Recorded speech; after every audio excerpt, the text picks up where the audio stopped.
বন্ধুরা, আপনারা কেমন আছেন? আশা করি ভালোই আছেন। আজকে আমরা বেরিয়ে পড়েছি সাগর মেলা দর্শন করার জন্য। তো আপনারা সাগর মেলায় কী করে পৌঁছাবেন এবং ওখানে গিয়ে কোথায় কোথায় থাকবেন তার সব খুঁটিনাটি তথ্য আজ আমি আপনাদের সাথে শেয়ার করব। তো ভিডিওটি স্কিপ না করে দেখতে থাকুন। তা আমরা বেরিয়ে পড়েছি। তা আপনারা যদি ট্রেনে করে আসতে চান তাহলে শিয়ালদা স্টেশন থেকে কাকদ্বীপ বা নামখানা লোকাল ধরে আপনাদের নামতে হবে কাকদ্বীপ স্টেশনে। আর এই স্টেশন থেকে টোটো করে চলে আসতে হবে লট 8 ঘাটে, নদীর ঘাটে, এবং জনপ্রতি নেবে 20 টাকা।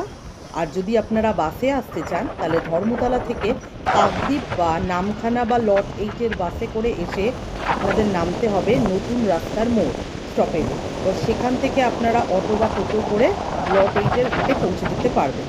তো ভাড়া নেবে 10 টাকা। আর মুড়িগঙ্গা পেরিয়ে আপনাদের কচুবেড়িয়া যেতে হবে। কচুবেড়িয়া থেকে আবার ছোট গাড়ি বা বাসে করে, বাসে থেকে 20 টাকা নেবে, আর ছোটো গাড়ি সম্ভবত 700-800 টাকা ভাড়া নেবে। আপনারা সোজা চলে যেতে পারবেন মন্দিরের সামনে, K1 বাস স্ট্যান্ডের সামনে আর কি। তো এই যে লরিগুলো দেখছেন এগুলো সব সাগরে যাবে। আমরা লট 8-এর কাছাকাছি চলেই এসেছি। আর এই হচ্ছে জেটি ঘাট। আজ আমরা মুড়িগঙ্গা পেরোবো ভেসেলে করে। এই যে ভেসেলে আমরা উঠে পড়েছি। এগুলো করে বাস, লরি, 4 চাকার সব এপার থেকে ওপারে পার হয় আর কি।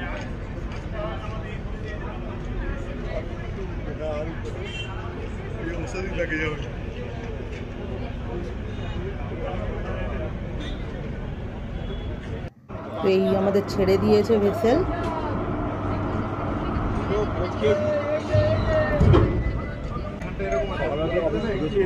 30 মিনিট মতো লাগবে মুড়িগঙ্গা পেরোতে। ঠান্ডা ঠান্ডা হাওয়া।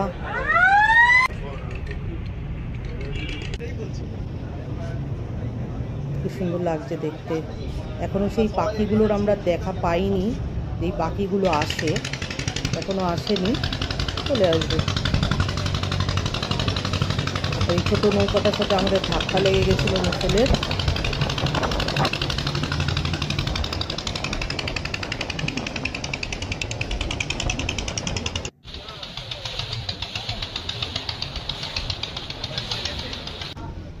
আর এই আমরা চলে এসেছি।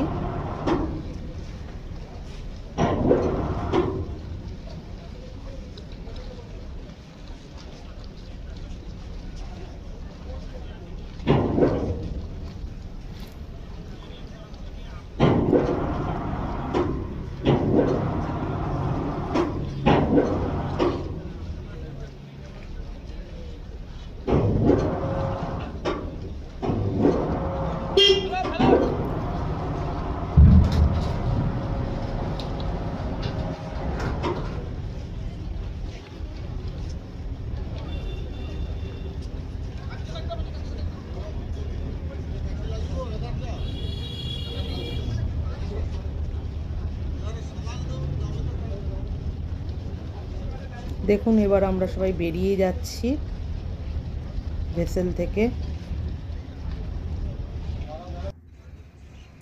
আর এই হচ্ছে আমরা কচুবেড়িয়া থেকে গাড়ি করে চলে এসেছিলাম সাগরে।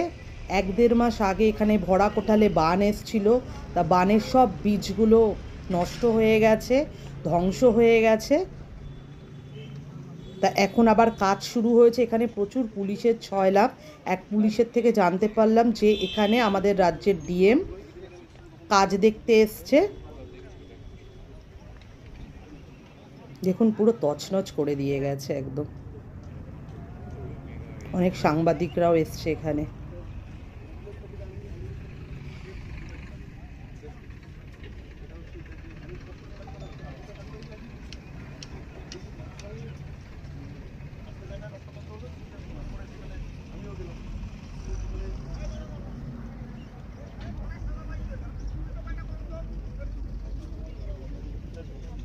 আর এই দেখুন আমাদের রাজ্যের ডিএম এখানে কথা বলছে লোকেদের সাথে।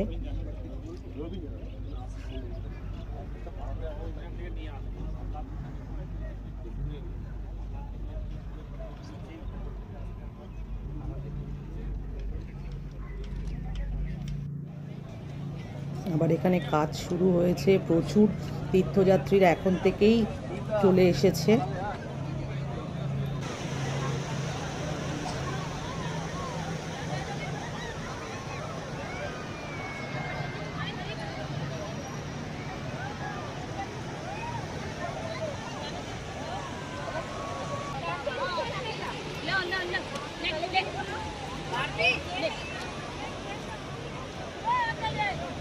দেখুন খাবার দিচ্ছে, আর এই ডিএম কিছু বলবে। সাংবাদিক একটা সম্মেলনের মতন হয়েছিল, আমি সামনে ছিলাম বলে আপনাদের শোনাতে পাচ্ছি। দেখুন এই সব জায়গা আপনি যেখানে দাঁড়িয়ে আছেন এটা হলো 5 নম্বর। সঙ্গে আমাদের এসপি সাহেব অন্যান্য আধিকারিক, ইরিগেশনের উচ্চ পদাধিকারিক রয়েছেন, আমাদের আরও ডিপার্টমেন্টাল এসডিও কাকদ্বীপ রয়েছেন, বাকি সব অফিসিয়ালস এখানে রয়েছে। এখানে আপনারা 5 নম্বরে আছেন, যদি একটু রাইট হ্যান্ড সাইডে আপনি নজর দেবেন, সেই রাস্তাও 5-6 আমরা এই নতুন রাস্তা তৈরি করছি এই বছরের জন্য, পিলগ্রিমদের জন্য। এটা আমাদের এসপি সাহেবের একটা ফিডব্যাক ছিল। এই রাস্তাটি কন্টিনিউয়াস যে পিআর রোড আমরা বলি, অর্থাৎ পিলগ্রিম রোড, পিআর মানে পিলগ্রিম, আর মানে রোড, পিলগ্রিম রোড আমরা বলি, সেটা আমাদের এখন মানে কাজ চলছে। এই কাজটা কিন্তু জিবিডিএ এই কাজটা করছে। তার সঙ্গে এখন আমরা ওদিকে যাব একদম মানে এক্সট্রিম লেফট হ্যান্ড সাইডে, সেখানে কিন্তু 1 to 1 এই রাস্তাও লাস্ট টাইম ছিল না, সেটাও আমাদের যেহেতু আমাদের 2 নম্বরের সামনে রাস্তাটা পুরোপুরি ইরোশনের ক্ষতি হয়েছে অনেকটাই, সেই জন্য ওই বীজটার গত অনেক বছরই ব্যবহার করা হয়নি। তো এবার আমরা এই নতুন জিনিসটা মানে 1 to 1 এই রাস্তাটা তৈরি করছি, সো দ্যাট যখন আমাদের K1 K2 বাস স্ট্যান্ডে পিলগ্রিম মানে প্রত্যেক পিলগ্রিমকে K1 K2তে আসতে হয় যারা এই সাগরের দিকে আসবে, তো ওদের ট্রাফিক অ্যারেঞ্জমেন্ট আমরা এমন করছি 60 to 70% হয়তো আমাদের চলে যাবে টুয়ার্ডস 1 আর রেস্ট 30% আমাদের বিচ নাম্বার 3 হয়ে 3, 4, 5 এদিকে কিন্তু আসবে। তো সেই ব্যবস্থা আমাদের কিন্তু থাকছে। এখন তো একদম শেষ মুহূর্তে, মানে পরিকাঠামোর কিছু বাইরে আউটসাইডে কিছু শিফট করতে হলো, মানে কিছু এখানকার সে আমাদের তো এখানে দেখুন পুলিশের বড় একটা অ্যাকোমোডেশন হয়, পুলিশের কন্ট্রোল রুম হয়, আমাদের লস্ট অ্যান্ড ফাউন্ড, তার সঙ্গে এনজিওদের অ্যাকোমোডেশন হয়। এটা নিয়ে আমাদের যদি কিছু শিফটিং দরকার হয়েছে আমরা ইন্টারনালি কথাবার্তা বলে সাইডে যতটা শিফট করা যায়, যেমন কোস্ট গার্ড, এনডিআরএফ এদেরকে আমাদেরকে একদম সামনে দিতে হয়, বিকজ এরা আমাদের ডিজাস্টার টাইমে এদের এই এজেন্সি আমাদের খুব কাজে লাগে। তো এদের নজরদারি করার জন্য এদেরকে সামনের দিকে আমাদেরকে দিতেই হবে। তো যা শিফটিং করতে হবে যা করে সে আমাদের পুলিশ অফিসিয়ালস, তার সঙ্গে জিবিডিএ, বিডিও সাহেব, পঞ্চায়েত সমিতি, আমাদের সবারই কিন্তু একসঙ্গে বসে ডিসিশন নিয়েছেন যার যা শিফটিং দরকার তারা ওদেরকে উই হ্যাভ অলরেডি ইনফর্ম। এবারে মহাকুম্ভ আছে, তাতে কি একটু কম পিলগ্রিমস আরও বেশি, কি মনে হচ্ছে? না, আমাদের তো দেখুন আমাদের প্রিপারেশন তো এরকমই রাখা হয়, আমাদের বার্জও গতবার থেকে এবার কিন্তু বেশি বার্জ থাকছে, অ্যান্ড যা যা আমাদের প্রিপারেশন সে আমাদের ম্যাক্সিমাম নাম্বার অফ পিলগ্রিমসের আমরা কিন্তু রেডি থাকবো। বাকি as far age we know যে মহাকুম্ভ আছে, সেই মহাকুম্ভের জায়গা গঙ্গাসাগর জায়গা, দুটো জায়গায় একটা নিজের ইম্পর্টেন্স আমরা প্রদীপী যা কাজ কি ডিউ টাইমে শেষ হয়ে যাবে? একদম 15 দিন বাকি আছে, 100% কাজ শেষ। এটা একদম যুদ্ধকালীন তৎপরতা কাজ হবে, যদি দরকার পড়ে রাত্রিও কাজ হবে, রাত্রি লাইট লাগানোর ব্যবস্থা আছে। অল এজেন্সিজ আর হে, সবাই কিন্তু প্রিপেয়ার্ড, সবাই জানে কী কী কাজ করতে হবে। আলটিমেটলি সব কাজটাই টাইমলি শেষ হবে। তো আপনারা শুনলেন ডিএমের বক্তব্য। 15 দিনের মধ্যে 14-15 দিন আর বাকি আছে, কাজ তার মধ্যেই শেষ করে ফেলবে। দেখুন কাজ সেখানে জোর কদমেই চলছে।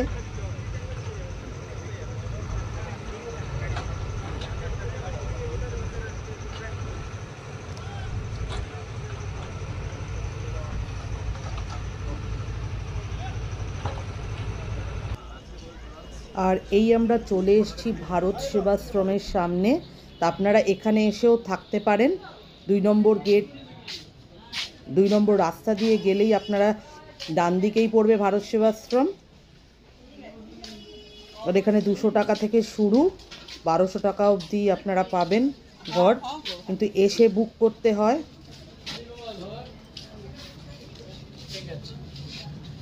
আর এটা হচ্ছে অফিস ভারত সেবাশ্রমের।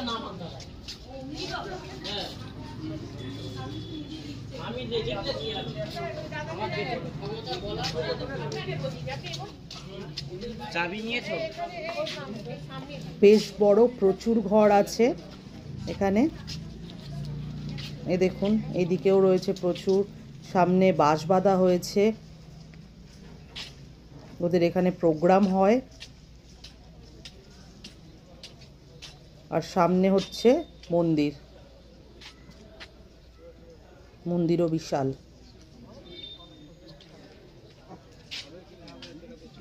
এখানে হয়তো পুলিশ কেন?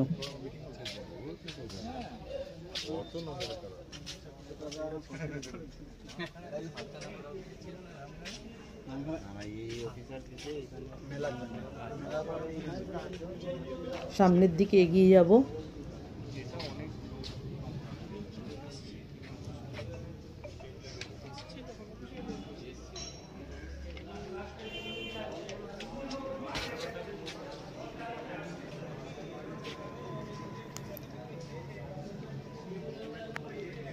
পেছনের দিকেও আছে বিশাল জায়গা, মন্দিরটাও বিশাল।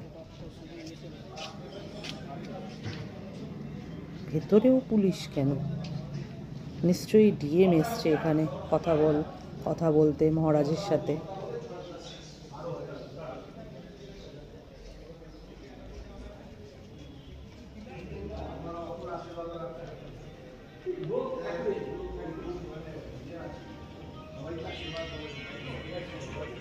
হ্যাঁ, ঠিকই ধরেছি। আমার মনেই যেন হচ্ছিল কেন এত পুলিশ ভারত সেনাশ্রমের ভেতরে। মহারাজের সাথে কথা বলছে হয়তো।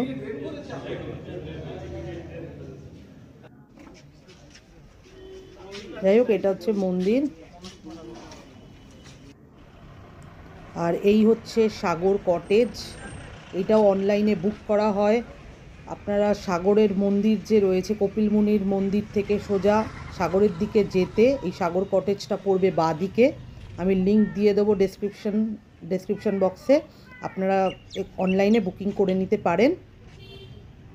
অ্যাটাচ বাথ রয়েছে, কোনো অসুবিধা নেই। ভেতরটা খুব সুন্দর।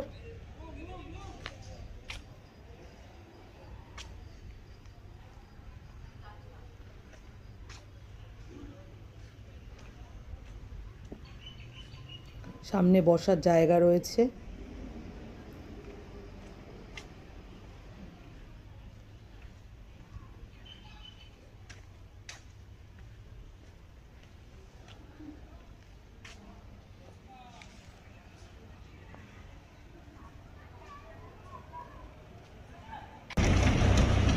আর এই আমরা মন্দিরের দিকে একটু এগিয়ে যাচ্ছি। আর এই পাশে রয়েছে ডালা মার্কেট।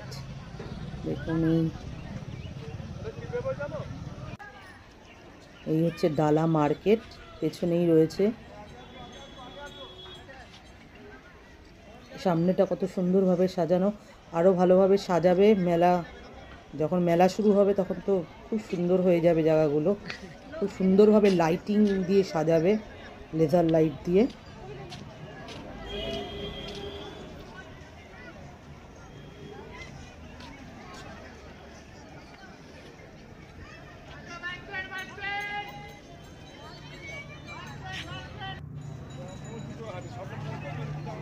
ডালা মার্কেটের অনেকগুলো গেট আছে, তো আমরা 2 নম্বর গেট দিয়ে ঢুকছিলাম। আর এখানে 51 টাকা থেকে শুরু ডালা। 51 টাকা, 101 টাকা, 151 টাকা, 501 টাকা। আপনাদের পছন্দ মতন আপনারা এখান থেকে ডালা কিনে মন্দিরে পুজো দিতে পারেন। তাছাড়াও ব্যাগ, শাক, চুড়ি, অনেক ধরনের জিনিসই আপনারা এখানে দেখতে পাবেন।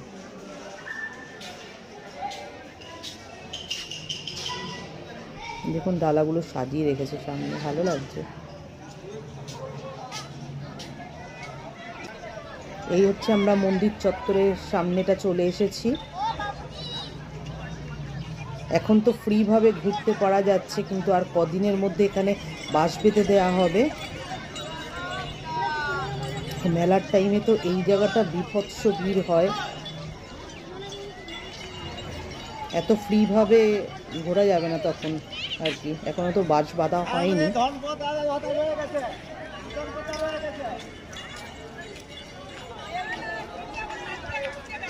তাও আজকে প্রচুর তীর্থযাত্রী এসছে।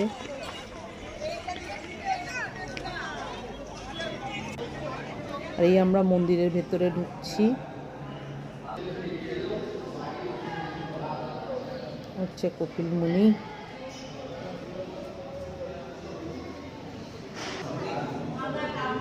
ডান দিকে তো এই মূর্তিগুলো রয়েছে, হনুমান আছে, মহাদেব, পার্বতী রয়েছে, শ্রীকৃষ্ণ আছে।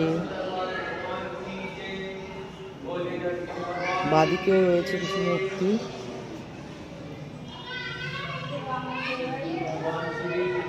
বামন।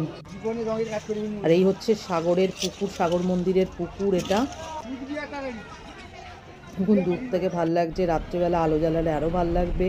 নাগা সাধুরা এখানে আসতে শুরু করেছে, এখনও পুরোপুরিভাবে আসেনি আর কি। তা এই হচ্ছে খনিকার হোটেল, এটা 2 নম্বর রাস্তায় ভারত সেবাশ্রমের পরেই আপনারা দেখতে পাবেন। এই হোটেলেও আপনারা এসে থাকতে পারেন, ফোন নাম্বার দেওয়া রয়েছে, এসি রুমও আছে, খাবার দাবারেরও ব্যবস্থা আছে, কোনো অসুবিধা হবে না। পজ করে একটু দেখে নেবেন। আর এইটা হচ্ছে কল্প গেস্ট, গঙ্গাসাগর কল্প গেস্ট হাউস, এটাও 2 নম্বর রাস্তাতেই পড়বে। আর দেখুন ফোন নাম্বার কিন্তু দেওয়া রয়েছে এখানে, আপনার ফোন করে বুক করে আসতে পারেন। আর এই হচ্ছে Das guest house, K1 bus stand থেকে নেমে 2 নম্বর রাস্তার দিকে যখন যাবেন তার বাঁ হাতেই এই গেস্ট হাউস পড়বে, ঠিক আছে।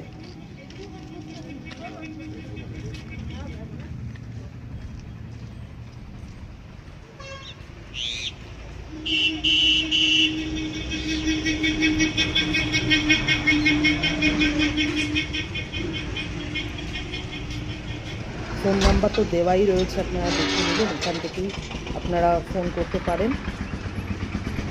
আর এই যে সবুজ রঙের বিল্ডিংটা রয়েছে এইটাই হচ্ছে দাস গেস্ট হাউস।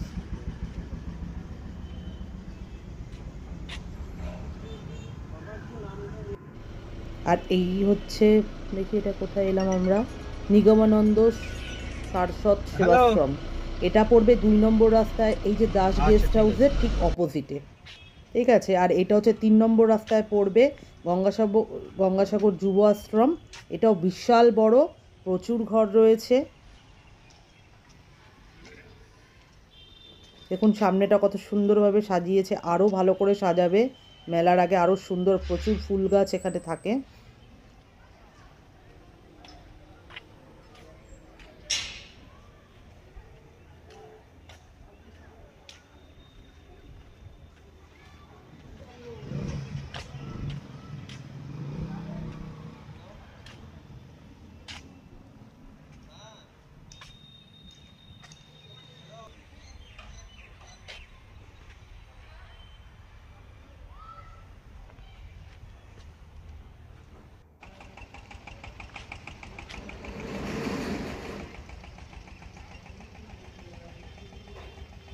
এটা হচ্ছে আরেকটা, এটা 3 নম্বর আর 5 নম্বর রাস্তার মাঝখানে রয়েছে, হেলিপ্যাডের ঠিক আগে। আপনাদের দেখিয়ে দিলাম, আপনাদের ওয়েবসাইট রয়েছে এখানে, ইমেল আইডি রয়েছে, আপনারা দেখে নেবেন, ফোন নাম্বারও রয়েছে, এখানেও আপনারা এসে থাকতে পারেন।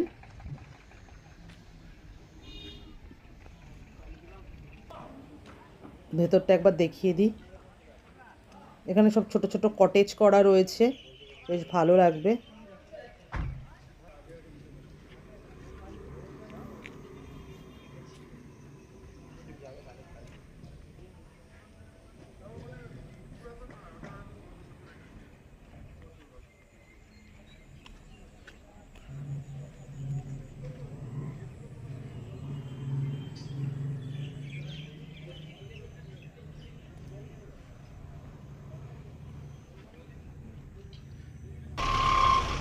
আর এই হচ্ছে নিমপিট, এটাও 5 নম্বর রাস্তায় পড়বে। দেখুন ভেতরটা কত সুন্দরভাবে সাজাচ্ছে, এখানেও আপনারা থাকতে পারবেন। আমি এর লিঙ্কটাও দিয়ে দেবো ডেসক্রিপশন বক্সে, যে কীভাবে ঘর বুক করতে লাগে। তো দেখুন বেতের সব জিনিস দিয়ে সাজানো হচ্ছে।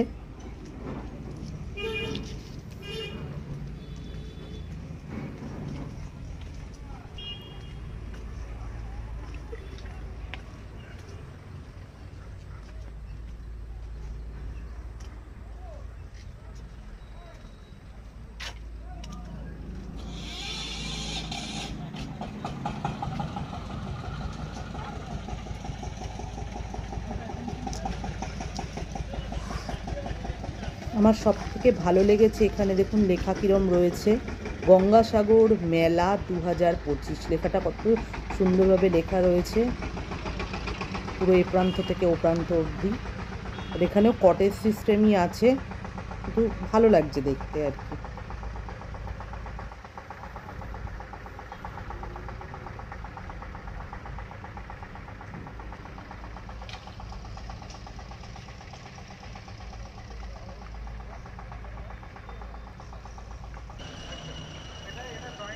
আর এখানে আমরা আরেক জায়গায় চলে এসেছি, এটাও 5 নম্বর রাস্তাতেই পড়বে, ইকো ক্যাম্প। এখানে আমরা গত বছর ছিলাম। এখানে কটেজ সিস্টেমেরই মতন, ভেতরটা খুবই সুন্দর। দেখুন কটেজ মতন করা, এক একটা কটেজে 2টো করে রুম আছে আর অ্যাটাচ বাথ আছে।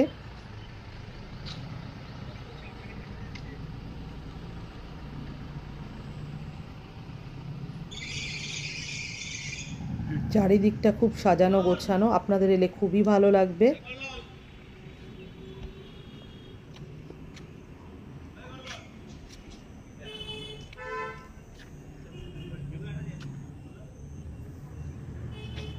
এটা হচ্ছে সামনে ডাইনিং হল,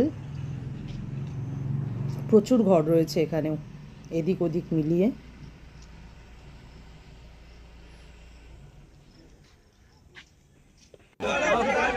তো আজ আমরা আবার চলে এলাম কচুবেড়িয়াতে। দেখুন প্রচুর তীর্থযাত্রী এখানে এপার থেকে ওপারে যাওয়ার জন্য ওয়েট করছে।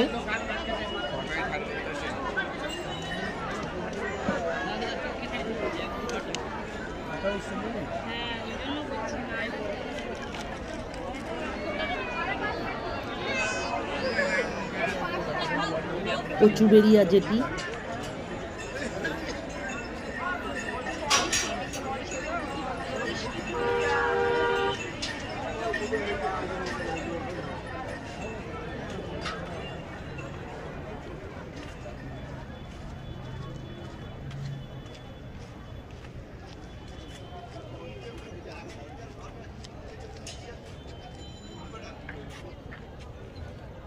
দেখুন কি সুন্দর সেজে উঠেছে।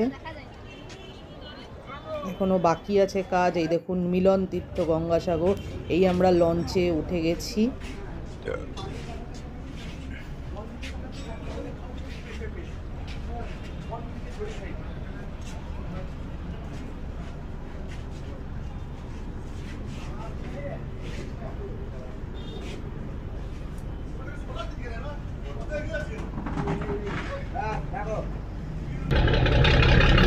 ছেড়ে দিয়েছে আমাদের। তো বন্ধুরা, ভিডিওটি কেমন লাগলো, যদি ভালো লাগে অবশ্যই লাইক, শেয়ার, কমেন্ট, সাবস্ক্রাইব করতে ভুলবেন না। যদি আপনাদের কিছু জিজ্ঞাসা করার থাকে তাহলে অবশ্যই আপনারা কমেন্ট সেকশনে গিয়ে জিজ্ঞাসা করতে পারেন, আমি সাধ্যমতো আপনাদের উত্তর নিশ্চয়ই দেবো। লেখা আছে মিলন তীর্থ গঙ্গাসাগর।